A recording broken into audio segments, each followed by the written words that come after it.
ಆತ್ಮೀಯ ವಿದ್ಯಾರ್ಥಿಗಳಿಗೆ super study method YouTube ಚಾನಲ್ಗೆ ಸ್ವಾಗತ. ಇದು SSLC ಸೈನ್ಸ್ನ ಮೊದಲನೇ ಅಧ್ಯಾಯದ 4ನೇ ವಿಡಿಯೋ ಆಗಿರುವುದು. ಈ ವಿಡಿಯೋದಲ್ಲಿ ನಾವು ರಾಸಾಯನಿಕ ಸಮೀಕರಣಗಳು ಎಂದರೇನು, ರಾಸಾಯನಿಕ ಸಮೀಕರಣಗಳ ವಿಧಗಳು ಯಾವುವು, ರಾಸಾಯನಿಕ ಸಮೀಕರಣಗಳನ್ನು ಹೇಗೆ ಸರಿದೂಗಿಸಬೇಕು ಅನ್ನುವಂತಹ ವಿಷಯವನ್ನು ಚರ್ಚಿಸೋಣ.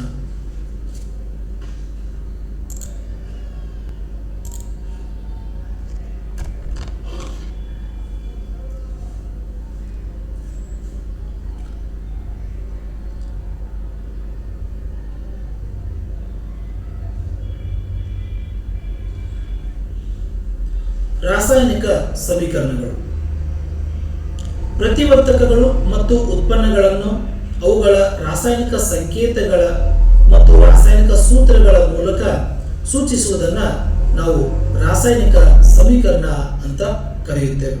ಉದಾಹರಣೆಗೆ ಮೆಗ್ನೀಸಿಯಂ ಪಟ್ಟಿಯನ್ನು ಆಕ್ಸಿಜನ್ನೊಂದಿಗೆ ಉರಿಸಿದಾಗ ಅದು ಮೆಗ್ನೀಸಿಯಂ ಆಕ್ಸೈಡ್ ಆಗಿ ಪರಿವರ್ತನೆಯಾಗುವುದನ್ನು ನಾವು ಚಟುವಟಿಕೆಯಲ್ಲಿ ಗಮನಿಸಿದ್ದೇವೆ.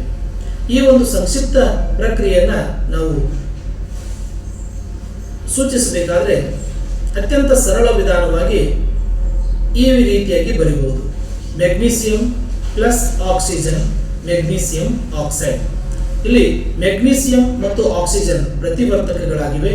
ಮೆಗ್ನೀಸಿಯಂ ಆಕ್ಸೈಡ್ ಇವೆರಡರ ರಾಸಾಯನಿಕ ಕ್ರಿಯೆ ನಡೆದಾಗ ಉಂಟಾಗಿರ್ತಕ್ಕಂಥ ಉತ್ಪನ್ನ ಆಗಿದೆ. ಮೆಗ್ನೀಸಿಯಂ ಆಕ್ಸೈಡ್ ಎಂಬುದು ಒಂದು ಉತ್ಪನ್ನ. ಈ ರಾಸಾಯನಿಕ ಬದಲಾವಣೆಯನ್ನು ನಾವು ಪದಗಳ ಮೂಲಕ ಬರೆದಾಗ ಇದನ್ನು ಪದ ಸಮೀಕರಣ ಅಂತ ಕರೆಯಬಹುದು. ಇದನ್ನು ಪದ ಸಮೀಕರಣ.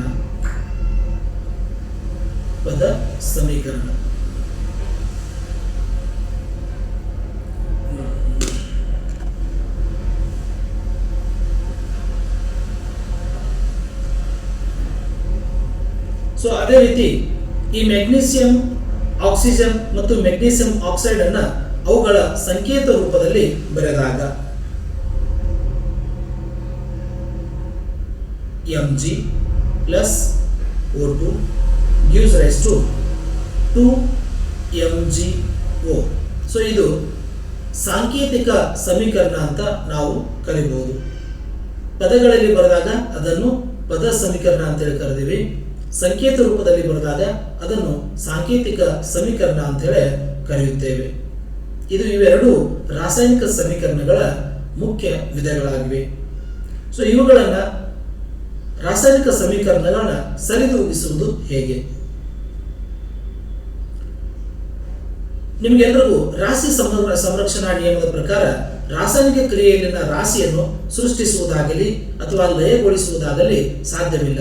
ಆದ್ದರಿಂದ ನಾವು ರಾಸಾಯನಿಕ ಕ್ರಿಯೆಯ ಉತ್ಪನ್ನಗಳಲ್ಲಿರುವಂತಹ ಧಾತುಗಳ ಒಟ್ಟು ರಾಶಿಯು ಪ್ರತಿವರ್ತಕದಲ್ಲಿರುವ ಧಾತುಗಳ ಒಟ್ಟು ರಾಶಿಗೆ ಸಮನಾಗಿರುವುದನ್ನು ನಾವು ಗಮನಿಸಬೇಕು. ನಿಮಗೆಲ್ಲರಿಗೂ ತಿಳಿದಿರುವ ಹಾಗೆ ರಾಸಾಯನಿಕ ಸಮೀಕರಣಗಳನ್ನು ಸರಿದೂಗಿಸಲು ಮುಖ್ಯ ಕಾರಣ ರಾಶಿ ಸಂರಕ್ಷಣಾ ನಿಯಮ. ಈ ರಾಶಿ ಸಂರಕ್ಷಣಾ ನಿಯಮ ಏನು ಹೇಳುತ್ತೆ ಅಂತಂದ್ರೆ, ಒಂದು ರಾಸಾಯನಿಕ ಕ್ರಿಯೆಯಲ್ಲಿ ರಾಶಿಗಳನ್ನು ನಾವು ಸೃಷ್ಟಿ ಮಾಡಲು ಸಾಧ್ಯವಿಲ್ಲ, ಲಯಗೊಳಿಸಲು ಸಾಧ್ಯವಿಲ್ಲ. ಹಾಗಾಗಿ ರಾಸಾಯನಿಕ ಕ್ರಿಯೆಯಲ್ಲಿ ಉತ್ಪನ್ನಗಳಲ್ಲಿರುವಂತಹ ಒಟ್ಟು ಧಾತುಗಳ ರಾಶಿ ಎಷ್ಟಿರುತ್ತೋ ಅಷ್ಟೇ ಧಾತುಗಳ ರಾಶಿ ಪ್ರತಿವರ್ತಕದಲ್ಲಿಯೂ ಕೂಡ ಸಮನಾಗಿರಬೇಕು. ಇಲ್ಲಿ ಒಂದು ಉದಾಹರಣೆಯನ್ನ ಗಮನಿಸೋಣ. ಸತುವಿನ ಜೊತೆಗೆ ಸಾರಯುಕ್ತ ಸಲ್ಫ್ಯೂರಿಕ್ ಆಮ್ಲದ ವರ್ತನೆಯನ್ನು ನೋಡಿದಾಗ ಸತುವಿನ ಸಲ್ಫೇಟ್ ಅನ್ನುವಂಥ ಲವಣ ಉತ್ಪತ್ತಿಯಾಗಿ ಹೈಡ್ರೋಜನ್ ಅನಿಲ ಬಿಡುಗಡೆಗೊಂಡಿದೆ. ಉದಾಹರಣೆಗೆ Zn plus H2SO4 gives rise to ZnSO4 plus H2. ಇಲ್ಲಿ Zn ಅನ್ನುವಂಥದ್ದು ಒಂದು ಪ್ರತಿವರ್ತಕ, H2SO4 ಅನ್ನುವಂಥದ್ದು ಪ್ರತಿವರ್ತಕ. ಇವೆರಡೂ ಪ್ರತಿವರ್ತಕಗಳು ರಾಸಾಯನಿಕವಾಗಿ ವರ್ತಿಸಿ ಸತುವಿನ ಸಲ್ಫೇಟ್ ಅನ್ನುವಂಥ ಲವಣವನ್ನು ಉಂಟು ಮಾಡಿದೆ. ಇಲ್ಲಿ ಹೈಡ್ರೋಜನ್ ಅನಿಲ ಬಿಡುಗಡೆಯಾಗಿದೆ. ನಾವಿಲ್ಲಿ ಈ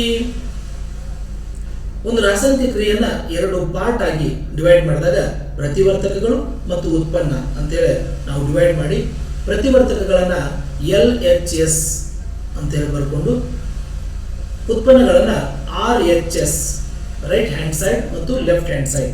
ನೋಡ್ರಿ LHS ಸೈಡ್ ಇರ್ತಕ್ಕಂಥ ಪ್ರತಿವರ್ತಕಗಳು ಅಲ್ಲಿರುವ ಧಾತುಗಳ ಪರಮಾಣುಗಳನ್ನು ಬರೆದಾಗ Zn 1 ಪರಮಾಣು ಸಂಖ್ಯೆಯನ್ನು ಹೊಂದೈತಿ, ಹೈಡ್ರೋಜನ್ 2 ಪರಮಾಣು ಸಂಖ್ಯೆಯನ್ನು ಒಳಗೊಂಡಿದೆ, ಸಲ್ಫರ್ 1 ಪರಮಾಣು ಸಂಖ್ಯೆಯನ್ನು ಹೊಂದಿದೆ, ಆಮ್ಲಜನಕ 4 ಪರಮಾಣು ಸಂಖ್ಯೆಗಳನ್ನ ಒಳಗೊಂಡಿದೆ. ಇದು ಪ್ರತಿವರ್ತಕಗಳ ಸಂಖ್ಯೆಗಳು, ಪ್ರತಿವರ್ತಕಗಳಲ್ಲಿರುವಂತಹ ಪರಮಾಣುಗಳ ಸಂಖ್ಯೆ. ಹಾಗೂ ಉತ್ಪನ್ನಗಳಲ್ಲಿರುವಂತಹ ಪರಮಾಣುಗಳ ಸಂಖ್ಯೆಗಳನ್ನ ಗಮನಿಸಿದಾಗ ಇಲ್ಲಿ ಸತು 1 ಪರಮಾಣುವನ್ನು ಹೊಂದೈತಿ, ಹೈಡ್ರೋಜನ್ 2 ಪರಮಾಣುಗಳನ್ನು ಒಳಗೊಂಡಿದೆ, ಸಲ್ಫರ್ 1 ಪರಮಾಣುಗಳನ್ನು ಒಳಗೊಂಡಿದೆ, ಆಮ್ಲಜನಕ 4 ಪರಮಾಣುಗಳನ್ನು ಒಳಗೊಂಡಿದೆ. ಇಲ್ಲಿ ನಾವು ಗಮನಿಸಿದಾಗ ಪ್ರತಿವರ್ತಕಗಳಲ್ಲಿರುವಂತಹ ಪರಮಾಣುಗಳ ಸಂಖ್ಯೆ ಹಾಗೂ ಉತ್ಪನ್ನಗಳಲ್ಲಿರುವಂತಹ ಪರಮಾಣುಗಳ ಸಂಖ್ಯೆ ಎರಡೂ ಸಮನಾಗಿವೆ. ಈ ಸಮನಾಗಿರುವಂತಹ ರಾಸಾಯನಿಕ ಕ್ರಿಯೆಯನ್ನು ನಾವು ಸರಿದೂಗಿದ ರಾಸಾಯನಿಕ ಸಮೀಕರಣ ಅಂತೇಳಿ ಕರೆಯುತ್ತೇವೆ.